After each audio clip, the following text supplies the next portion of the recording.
అమానవీయ రీతిలో, మానవత్వం లేనటువంటి రీతిలో, ఇన్హ్యూమన్గా, అసహ్యకరమైనటువంటి రీతిలో, జుగుప్సాకరంగా మహా ఛానల్లో ఇష్టారీతిన మాట్లాడితే ఇక్కడ ఎవరు గమ్ముకుంటారు?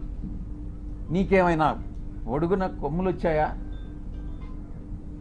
నువ్వు ఒక అధికారంలో ఉన్నటువంటి ఒక సామాజిక వర్గానికి చెందిన వాడివని భయపడతామా? నోడల్ ఎంపీగా ప్రభుత్వ కార్యక్రమాలకు హాజరైనప్పుడు చాలామంది అధికారులు హాజరవుతారు, చాలా అడుగుతారు, చేయగలిగినవన్నీ చేస్తాం. నేను ఇక్కడ ఉన్నప్పుడు ప్రజా దర్బార్ నిర్వహించేవాడిని. చాలామంది ప్రజలు చాలా విషయాలు అడిగేవాళ్ళు, చాలామంది కలుస్తారు. విధి నిర్వహణలో భాగంగా వీళ్ళందరూ కూడా కలవడం జరుగుతుంది. కలిస్తే తప్ప? కలిస్తేనే సంబంధం అంటగట్టేస్తారా? తారతమ్యాలు అనేటటువంటివి లేవా? వయసు అన్నటువంటిది తెలీదా? సహాయం కోసం 1-2 సార్లు నా కార్యాలయానికి వస్తే చాలామంది వచ్చారు, మీలో కూడా చాలామంది వచ్చారు. జర్నలిస్టులు కూడా ప్లాట్లు అడిగారు. నేను చేయగలిగిందంతా నేను చేశాను, విశాఖపట్నంలో ముఖ్యంగా. అప్పుడు జర్నలిస్టులకు తెలీదా? ఒక రాజకీయ నాయకుడిని ఈ రకంగా ద్వారా లబ్ధి పొందకూడదు. ఒకవేళ మీరే జర్నలిస్టులు మీకు ప్లాట్ లేదని అలాట్ చేసి ఉంటే, మీకు అలాట్ చేసినటువంటి వాళ్ళలో ఎవరైనా మహిళలు ఉంటే వాళ్ళకి నాకు సంబంధం అంట కట్టేస్తారా? ఏమైనా బుద్ధుండి ఇటువంటి ప్రసారాలు చేస్తారా అని నేను ప్రశ్నిస్తా ఉన్నా. అలాంటి వ్యవహారాల్లో నన్ను తీసుకురావడంలో ఒక పెద్ద కుట్ర ఉంది. దీని వెనక వంశీకృష్ణ వెనక ఎవరుండారు అన్నటువంటి విషయం కూడా నాకు తెలుసు. స్వయాన ఆమె చెప్పింది, ఆ ఆదివాసీ మహిళే చెప్పింది అధికారిని, సాయిరెడ్డి తండ్రి లాంటి వాడు అనని. బుద్ధి ఉండాలి ఎవరికైనా, టెలికాస్ట్ చేసేవాడికి. మనిషి అన్నవాడు మనిషి అయి పుట్టుంటే, కడుపుకి అన్నంగాని తింటా ఉంటే, ఎటువంటి వ్యక్తి కూడా, అటువంటి వ్యక్తులు, మానవత్వం ఉన్నటువంటి వ్యక్తులు ఎవరు కూడా ఇటువంటి విషయాలు టెలికాస్ట్ చేయరు. ఇంకా కూడా చెప్పాలంటే, ఈ వంశీకృష్ణ అనేవాడు ఒక అమ్మ అబ్బకు పుట్టుంటే, వీడు నిజంగా ఒక మనిషి అయి ఉంటే ఇటువంటి అక్రమ సంబంధాలు మనసులో కూడా, మైండ్లో కూడా రావు. వీడు మనిషే కాదు అన్నటువంటి విషయాన్ని నేను చెప్తా ఉన్నా. సాధారణంగా ఇలాంటి కంప్లైంట్స్ వస్తే ఏ పోలీస్ స్టేషన్కో పోతారు. సర్ప్రైజింగ్గా ఈ కంప్లైనెంట్ ఎవరో ఒక కాన్ఫిడెన్షియల్ లెటరు ఎండోమెంట్ కమిషనర్కి ఇచ్చాయట. ఆ బుద్ధి లేని ఎండోమెంట్ కమిషనరు దాన్ని ఎందుకు లీక్ చేశాడో నాకైతే అర్థం కాలే. కాన్ఫిడెన్షియల్గా ఎంక్వైరీ చేయాల్సినటువంటి ఒక అధికారి దాన్ని మీడియాకి ఎలా ఇస్తాడు? అధికారికి బుద్ధి లేదు, తీసుకునేటటువంటి మీడియాకి ఎలా బుద్ధి లేదని నేను ప్రశ్నిస్తా ఉన్నా. నిజాలు ఒకవేళ తీసుకున్నారు, నిజాలు అన్నటువంటివి తెలుసుకోకుండా విచక్షణారహితంగా, ఉద్దేశపూర్వకంగా బహిర్గతం చేయడంలో, కుట్రలో ఒక భాగంగా మీరు ఇలాంటివి టెలికాస్ట్ చేస్తారా అని నేను ప్రశ్నిస్తా ఉన్నా. ఈ యొక్క మీడియా, ఒక సెక్షన్ ఆఫ్ మీడియాలో ఇవి ప్రసారం చేయనటువంటివి 4 ఛానల్స్. TV9 ప్రసారం చేయలేదు, 10 TV ప్రసారం చేయలేదు, సాక్షి ప్రసారం చేయలేదు, NTV ప్రసారం చేయలేదు. మిగతా అన్ని ఛానల్స్ ఏదో ఒక రకంగా ప్రసారం చేసినటువంటివే. మీరు ఒక్కసారి చూస్తే ఈ ఛానల్స్ అన్నీ కూడా ఒక సామాజిక వర్గానికి చెంది వెస్టెడ్ ఇంట్రెస్ట్ ఉన్నటువంటి ఛానల్స్ అన్నటువంటిది మీరు అర్థం చేసుకోవచ్చు. ఎవరు టెలికాస్ట్ చేశారన్నటువంటిది కూడా కానీ మీరు ఇంకా కొంచెం లోతుల్లో కానీ వెళితే ఆ యాంకర్స్ కూడా అదే సామాజిక వర్గానికి చెందినటువంటి వాళ్ళు అన్నటువంటిది చాలా స్పష్టంగా తెలుస్తూ ఉంది. ఇంకా ముందుకు రావాలి, ఇంకా ముందు విషయాలు ఉన్నాయి. ఒక వ్యక్తి చేసినటువంటి ఆరోపణలను దృష్టిలో పెంచుకొని ఒక మహిళ క్యారెక్టర్ మీద దెబ్బతీస్తారా? ఒక మహిళ క్యారెక్టర్ మీద దాడి చేస్తారా? ఆ స్థానంలో నేను ఒక్కటే అడుగుతున్నా, ఒరేయ్ వంశీ, నీకు అమ్మ లేదా? నీకు అక్క లేదా? నీకు అమ్మ చెల్లెలు అక్క చెల్లెలకి తేడా తెలియదా? మీ అమ్మ మీద, మీ అక్క మీద, మీ చెల్లెల మీద ఎవరైనా ఇటువంటి ఆరోపణలు చేస్తే నువ్వు నిజంగా మనిషై పుట్టి నీకు చీము నెత్తురుగాని ఉంటే నువ్వు గమ్ముగా ఉంటావా అని నేను ప్రశ్నిస్తా ఉన్నా. వీడు డెఫినెట్గా సమాధానం చెప్పాలి ఈ విషయానికి. ఈ మారెళ్ల వంశీ అనేటటువంటి వాడు, ఆంధ్రజ్యోతి వెంకటకృష్ణ, టీవీ5 సాంబడు, వాళ్ళ పుట్టుక మీదనే నాకు అనుమానం ఉంది. నేను ఈరోజు చెప్తా ఉన్నా పత్రికాముఖంగా, ఒరేయ్ మీ పుట్టుక మీదనే నాకు అనుమానాలు ఉన్నాయిరా. మీ తల్లిదండ్రులకి ఎవరైనా డిఎన్ఏ టెస్ట్ చేయించండి, మీరు కరెక్ట్గా పుట్టారా లేదా అని మిమ్మల్ని అడిగితే మీరు బాధపడతారా లేదా అన్నటువంటి విషయాన్ని ఒక్కసారి మిమ్మల్ని మీ మనస్సాక్షిని ప్రశ్నించుకోండిరా. అప్పుడు అర్థమవుతుంది మీకు మనసులో బాధ ఏందన్నటువంటిది. ఆరోపణలు చేయడం కాదు, బ్లాక్మెయిల్ చేయడం కాదు, డబ్బులు సంపాదించడం కాదు, మనిషై పుట్టిన తర్వాత సమాజానికి సేవ చేయడం రా ముఖ్యం.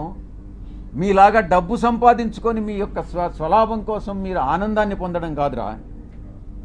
ఈ యొక్క ఆవేదన అర్థం చేసుకోవాలి, నా యొక్క ఆవేదన. నేను ఒక్కటే అడుగుతా ఉన్నా, ఇదేనంటరా మీ జర్నలిస్టిక్ విలువలు?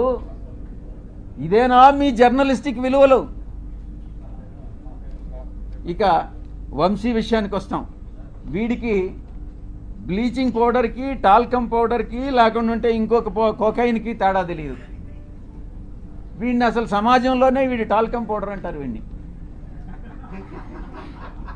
నేను ఒక్కటే అడుగుతున్నా, ఒరే వంశీ, జర్నలిస్ట్ అనే దానికి ఒక స్పెల్లింగ్ చెప్పరా నువ్వు కరెక్ట్గా.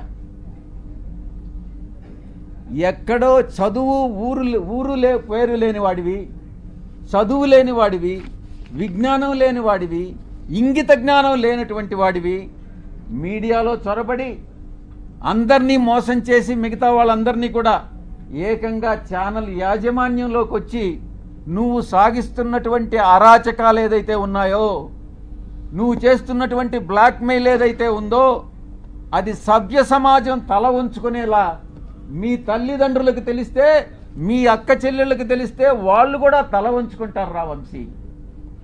ఇది నీ యొక్క పరిస్థితి. ఒక్కసారి మీ ఛానల్లో పనిచేసేటటువంటి మీ యొక్క మహిళా ఉద్యోగుల్ని ఒక్కసారి అడిగి చూడు, నీ గురించి ఏమనుకుంటున్నారనేటటువంటి విషయం, నీ వెనక ఏమనుకుంటున్నారనేది ఒక్కసారి తెలుసుకోరా. వంశీ డిబేట్లు కూడా చూస్తూ ఉన్నాం. అది జబర్దస్త్ అన్నటువంటిది చాలా అగ్లీగా ఉంటుంది. దానికన్నా ఇంకా హీనంగా ఉంటాయి వీడి డిబేట్స్. ఒక్కసారి డిబేట్లపై నువ్వే ఫీడ్బ్యాక్ తీసుకో. నీ డిబేట్ల మీద నీకు అసలు ఒక్క ఓనామహాలు రానివాడివి నువ్వేం జర్నలిస్టు రా వంశీ. తల్లికి కూతురికి, చెల్లెలకి పెళ్ళానికి తేడా తెలియని స్థాయిలో ఒక మహిళకి అంటగట్టి ఆరోపణలు చేసి డిబేట్ చేస్తావంటరా వంశీ అని నేను ప్రశ్నిస్తా ఉన్నా. ఒకటి వంశీ, నీకు పిల్లలు లేరా? నీకు కొడుకులు కూతుళ్ళు లేరా? డెఫినెట్గా ఉండాలనుకుంటా, మగపిల్లలు ఉండాలనుకుంటా, ఆడపిల్లలు లేరు. వీడికి కూతుళ్ళు కానీ పుట్టుంటే అప్పుడు తెలిసుండేది వీడికి బాధ ఏందని అనేటటువంటిది. ఆ కూతుళ్ళ మీద ఎవరైనా ఆరోపణలు చేసుంటే అప్పుడు తెలిసుండేది ఈ వంశీ అని అనేవాడికి బాధ ఏందని అనేటటువంటిది. అప్పుడు ఆ పిల్లల పైన ఇప్పుడు నీకు కొడుకులు ఉన్నారా? నీ కొడుకులా కాదానని ఎవరైనా డిఎన్ఏ టెస్ట్ చేయించమని నన్ను అడిగితే నువ్వు బాధపడతావా లేదా అని నేను ప్రశ్నిస్తా ఉన్నా. ఇక సాంబడు గురించి తెలుసుకోవాలి. సాంబడు కాసేపు అయిపోవచ్చింది, కాసేపు నిశ్శబ్దంగా ఉండండి వెనుకుండేటటువంటి వాళ్ళు. లేకుంటే ఇక్కడికి వచ్చి స్టేజ్ మీద మీరే మాట్లాడండి, నేను కూడా వింటా. సాంబడి గురించి చెప్పుకోవాలనంటే సంధ్యా శ్రీధర్ రావుని అడగాలి, నాకంటే ఎక్కువ ఆయనే చెప్తాడు. వీడి పెట్రోల్ బంకుని ఎలా దోచేసింది, ఎవరిని లోపరుచుకొని అడుక్కునే స్థాయి నుంచి ఆడంబరం స్థాయి వరకు ఎలా వెదిగాడు వీడి సాంబడు, సంధ్యా శ్రీధరే ఎక్కువ బాగా చెప్తాడు. ఇక ఏబిఎన్ డిస్కషన్లో చేసేటటువంటి వెంకట్ గాడు ఉన్నాడు. వీడు ప్రముఖ సినీ దర్శకేంద్రుడు దగ్గర పనిచేసే ఒక అమ్మాయిని సైట్ కొట్టి జర్నలిస్ట్ కాలనీలో ఆ అమ్మాయికి కూడా సైట్ కావాలని అక్రమంగా ఆ జాబితాలో పేరు పెట్టించి ఆ తర్వాత ఈటీవీలో ఉద్యోగం పోగొట్టుకున్నటువంటి వాడు వీడు వెంకట్ అనేవాడు. వీళ్ళందరూ కూడా జర్నలిస్టులు, తెలుగు జర్నలిస్టు ప్రమాణాలు పాటించేటటువంటి గొప్ప జర్నలిస్టులు. ఇది ఆ తెలుగు జర్నలిజం యొక్క కథ. కనీస నైతిక విలువలు, మానవ సంబంధాల మీద అవగాహన లేనటువంటి వాళ్ళు జర్నలిస్టు ముసుగులో వీళ్ళందరూ కూడా బ్లాక్మెయిలర్స్ని నేను కొన్ని ప్రశ్నలు అడగదలుచుకున్నా. 3 ప్రశ్నలు. ఒరే వంశీ, నువ్వు జవాబు చెప్పు. క్యారెక్టర్ అసాసినేట్ చేయడానికి ఎందుకు ప్రయత్నిస్తున్నావురా అని అడుగుతా ఉన్నా. 2, నీ క్యారెక్టర్ని ఎవరైనా ఇబ్బంది పెడితే నువ్వు చూస్తూ ఊరుకుంటావా అని ప్రశ్నిస్తా ఉన్నా. ఎలాంటి ఆధారం లేకుండా నీ పేరుని ఎవరో మహిళతో లింక్ చేసి DNA టెస్ట్ చేయమని అడిగితే నువ్వు గమ్ముకుంటావా అని ప్రశ్నిస్తా ఉన్నా. ఈ 3 ప్రశ్నలకి నువ్వు సమాధానం చెప్పరా నువ్వు నిజంగా జర్నలిస్ట్ అయితే? మనమందరం కూడా నాగరిక సమాజంలో, ప్రజాస్వామ్య దేశంలో జీవిస్తున్నాము అన్నటువంటి స్పృహ నీకు ఉందా అని ప్రశ్నిస్తా ఉన్నా. అసత్యమైనటువంటి, అమానవీయమైనటువంటి ప్రసారాలను వేగవంతం చేసే అవకాశం ఉన్నటువంటి ఈ రోజుల్లో కనీస విచారణ లేకుండా ఎవరు నిజంగా ఈ యొక్క ఇన్ఫర్మేషన్ కరెక్టా కాదా అన్నటువంటిది కూడా తెలుసుకోకుండా తిరిగి టెలికాస్ట్ చేయడం శిక్షార్హమైనటువంటి నేరం అని నీకు తెలియదా? అయినా నువ్వు చదువుకోలేదు, నీకేం తెలియదని నాకు తెలుసు, అయినా నీకు నేర్పిస్తా ఏం చేయాలన్నటువంటిది. దీన్ని ప్రజలు హర్షించరు అని నేను తెలియజేస్తా ఉన్నా. ఇక ఇంకొక విషయం కూడా నేను మీకు చేయదలుచుకున్నా. గతంలో ఒక 2.5 సంవత్సరం కిందట అప్పట్లో రామోజీరావు మీద కోపం వచ్చి నేను కూడా ఒక ఛానల్ స్టార్ట్ చేయాలని నేను ఒక నిర్ణయం తీసుకున్నా. అది ఓపెన్గా కూడా అనౌన్స్ చేశాను. కానీ కొన్ని కారణాల వల్ల మా అధ్యక్షులు నువ్వు అనవసరంగా లాస్ అయిపోతావన్నా, ఎందుకు మన ఛానల్ ఉంది కదా అని అంటే మళ్ళీ గమ్మైపోయా.